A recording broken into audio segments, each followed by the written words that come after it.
back to my channel. If you are new here, my name is Zakia.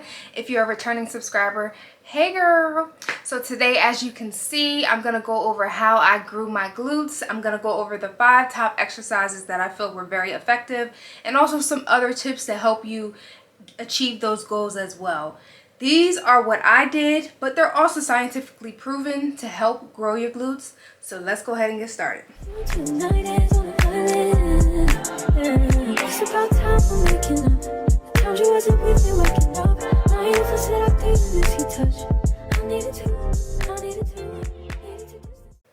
Okay, so number one, big, huge number one, make sure you are warming up before your workout. We are lifting heavy weights and you want to make sure everything is activated. So you want to make sure your glutes are activated, your hamstrings, your quads, all of that. They must be activated. If they're not activated, you're not going to really get a good workout. You're not going to feel the burn. Not that you always have to feel the burn, but you're not going to feel the actual muscles that you're trying to work. It's going to feel like you didn't do anything. So, and also, even more important, it's going to help you to not injure yourself. That's what we have to definitely make sure that we prevent. So, as you can see in the video, as you can see here, I'm warming up my hips and I am warming up my hamstrings in one movement. So I'm pushing my hips forward to warm them up, and then I'm also stretching out my hamstrings to make sure those are warmed up. And then also you can see how I am in like that frog, the frog position, and I'm actually opening up my hips. I noticed that my left hip is a little more tight than my right hip, so I do make sure I try to do that before I actually work out, especially with hip thrusts. And then you can see that I'm using my resistance bands, and those bands are available on my website if you are interested. But yes, the resistance bands, that is great for warming up your glutes. That will activate them fast. Like when I tell you, every time I warm up, I'm always using, for lower body, I'm always using my resistance bands. Like I need to get that pump in, that pump right before I'm actually doing my workout. So make sure you warm up. If you want to stretch, I would wait till after your workout to stretch your body out, which is very important as well. But definitely, please warm up. You have to warm up. And that's not just with lower body, that's with anything that you do. Even people who run, they have to warm up. So make sure you're doing that. It will make a big difference. So let's go over the top 5 exercises that I feel as though help me to grow my glutes. So of course, hip thrusts. Hip thrusts are, to me, the main thing that should be added into your weekly routine. You don't have to do them 3 times a week. You could do them once a week. Like I've seen growth with just once a week. So hip thrusts are major. Make sure you're doing hip thrusts in any type of variation, really. The heavier the better, because you know your muscles grow when your strength grows. So make sure you're doing those. Reverse lunges. Reverse lunges are definitely something that helped me to grow my glutes.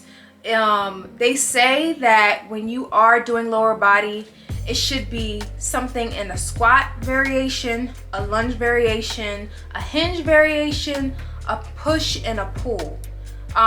So that could be so many different exercises, but I try to incorporate all of those type of movements for my lower body and my upper body too, but mainly my lower body. So we have hip thrusts, we have reverse lunges, we have sumo dumbbell squats that definitely help like the size of my glutes to kind of give me that illusion that my hips are bigger.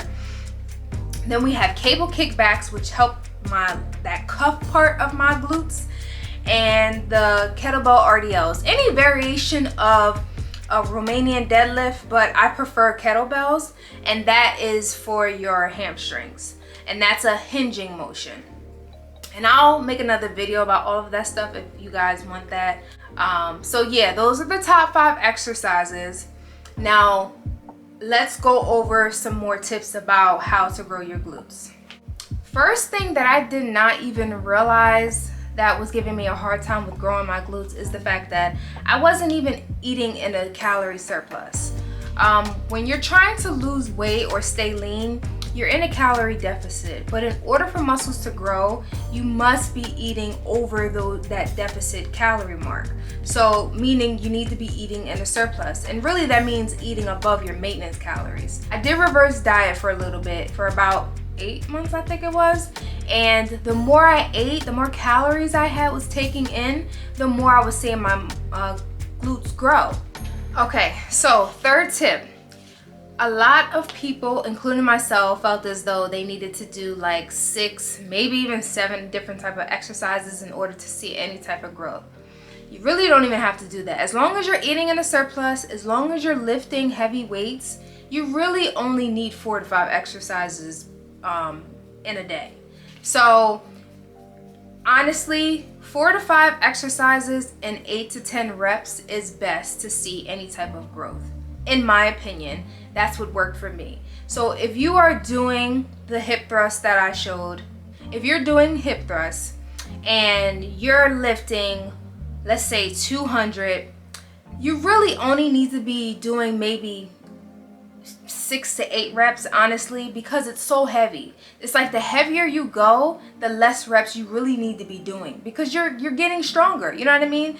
When people say high reps, low weights, honestly, in my opinion, I don't feel like that will get you the growth that you're looking for. It may tone it up a little bit, you know, but the growth you're looking for is heavy weights, 6 to 8 or 8 to 10 reps, preferably 6 to 8 if you're going really heavy, and 4 to 5 exercises in that day. All right, so the fourth tip is for my people who kind of speed through their exercises. So in order to really get a good workout, you want to watch the speed that you're going. Slow and controlled is the best way to go. Slow and controlled is what you can actually concentrate on, because it also goes into that whole mind-muscle connection. You want to think about the muscle that you're actually moving and exercising. That way you can really feel that muscle being worked, if that makes any sense. So if you are doing bicep curls, you want to think about your biceps. You're not going to think about your feet, because if you think about your feet, you're not really focusing on that muscle. So mind-muscle connection goes along with having slow and controlled movements in your exercise. Number 5, we're going to talk about how many sessions you should be doing per week.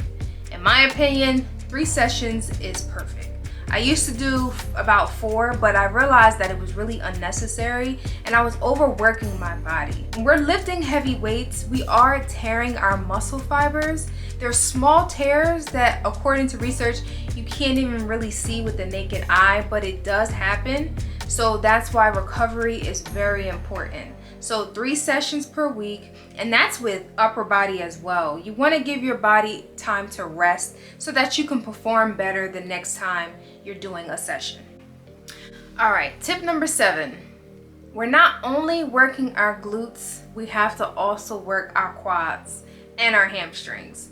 In order to get that look that you're looking for, you don't only just want to work your glutes. You have to work your quads too, and you have to work your hamstrings, because they're all connected. And working your hamstrings is actually going to push up your booty a lot more than you think. So you should be doing your leg extensions, leg press, walking lunges, squats, hamstring curls, RDLs, hip thrusts, all of that. Those are the things that are also going to work your hamstrings and your quads as well. Don't neglect those and don't skip those. Progressive overload. I've explained this in a previous video, but progressive overload is when you are gradually increasing your weights every week or every other week, depending on how your body feels. So in order for us to get stronger, we have to start lifting heavier. So say you were squatting 150 pounds, right?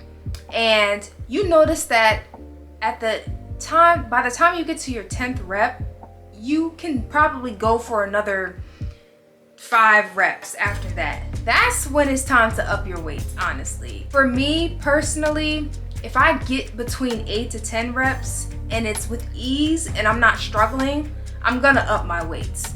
like I said, I like to keep my weights between 6 to 8 or 8 to 10, depending on the exercise. Each one is different for me, but generally speaking, if you can hit 10 reps of something with no problem, it's time to up them weights. Now, if you are struggling by your fourth or your fifth rep, then next week keep them same weights and try to hit try to get towards the 8 to 10 mark before you start, you know, increasing your weights like that. All right, you know what? I didn't even talk about protein. How could I forget about that? That's something that I should have said in the beginning of the video, but look, we're here now, right? So yes, protein is very important. Protein will help with muscle recovery. Protein will help you to maintain your muscle. Protein will help you to stay fuller throughout the day. So you want to make sure you are hitting your protein goal every day. I do have a few what I eat in a days on my channel already, so you can go check those out right here. And I give you ideas of how to hit your protein goal throughout the day with meals and also with snacks. They say a gram of protein per every pound that you weigh. So if you weigh 150, you should be eating 150 grams of protein. I don't feel like that has to be the case, because currently I'm 176, but I eat 130 grams of protein, and my coach even put me down to that. I used to be eating a lot higher than that, but I realized I couldn't reach those goals. I couldn't get to my 170 or 160 grams of protein, and he was like, you know what, you really don't even need to be eating that much. So I would figure out, you can use a calculator and just play around with it, because you'd be surprised, you may not even need that much protein. All right, you guys, so I hope you guys enjoyed this video. I hope it made sense. Just remember, you're not gonna know everything, so just take your time, you know, learn through the process. It's a journey, it's not a race. And trust me, if you follow these tips, you will see growth. Just be patient with yourself and be consistent. Be very consistent. You're not going to be motivated every day, but just know what your end goal is and keep pushing towards it, and you're going to get there, trust me. So don't forget to subscribe. Don't forget to like this video. If you have any questions, just leave comments below. If you just want to talk, you just want to leave a comment, you can go ahead and do that. But thanks for watching this video, and I'll see you guys in the next one.